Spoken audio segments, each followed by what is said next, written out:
ចាថ្ងៃនេះខ្ញុំមកនិយាយរឿងទុំទាវតចាហើយនិយាយនេះគឺនិយាយក្នុងការចងចាំដែលខ្ញុំបានអានសៀវភៅនិងបានទស្សនាតាមវីដេអូខ្លះៗចាវគ្គនេះគឺដល់វគ្គកន្លែងណេនទុំនិមន្តមកសូត្រស្មូតនៅផ្ទះអូនទាវចាដោយសារតែអូនទាវចង់ស្ដាប់ណេនទុំស្មូតចាដោយសារតែនាងណូបានប្រាប់ថាសំឡេងណេនទុំគឺពីរោះខ្លាំងចាវគ្គនេះគឺមានន័យថាណេនទុំបានមកស្មូតហើយនាងជាគេហៅថាទាវជាក្រមុំចូលមលុបចាក្នុងវ័យកំពុងចូលមលុបណាអញ្ចឹងហើយនៅពេលដែលណេនទុំមកស្មូតគឺនាងទាវអត់មកអង្គុយស្ដាប់ជាមួយគេឯងទេអញ្ចឹងហើយលួចស្ដាប់នៅក្នុងបន្ទប់ចានៅពេលដែលលួចស្ដាប់ក្នុងបន្ទប់ហ្នឹងធ្វើឲ្យនាងទាវហ្នឹងមានអារម្មណ៍មួយថា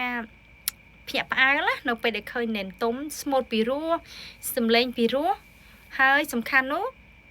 ណែនទុំសង្ហាចាអញ្ចឹងហើយធ្វើឲ្យ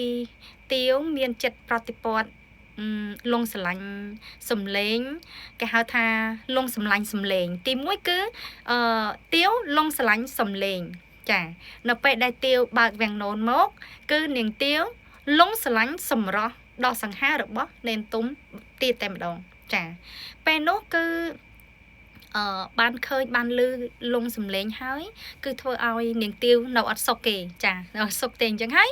ចង់ទៅស្ដាប់ផ្ទាល់ចង់ទៅឃើញផ្ទាល់អញ្ចឹងហើយនាងទាវក៏ចេញទៅស្ដាប់ផ្ទាល់នៅកន្លែងដែលណេនបានស្មូតចានៅពេលដែលនាងទាវគាត់ទៅអង្គុយស្ដាប់ណេនទុំស្មូតណាគេហៅថានិស័យស្នេហ៍ភ្នែកប្រតិកគ្នាចាណេនទុំហើយនឹងនាងទាវគឺគេហៅថាភ្នែកប្រតិកគ្នាចឹងធ្វើឲ្យអ្នកទាំងពីរគឺចាប់ផ្ដើមលងស្រឡាញ់គ្នាទៅវិញទៅមកចានេះហៅថានិស័យស្នេហ៍បងប្អូនចាឃើញគ្នាផ្លេតស្រឡាញ់ផ្លឹបហ្មងចាបន្ទាប់មកគឺនៅថ្ងៃហ្នឹងគឺនៅពេលដែលណេនទុំស្មូតចប់ចាយប់ហ្នឹងគឺណេនទុំត្រូវសម្រាកនៅផ្ទះនាងទាវមួយយប់ចាអញ្ចឹងហើយក៏នាងទាវហើយនាងណូក៏បាន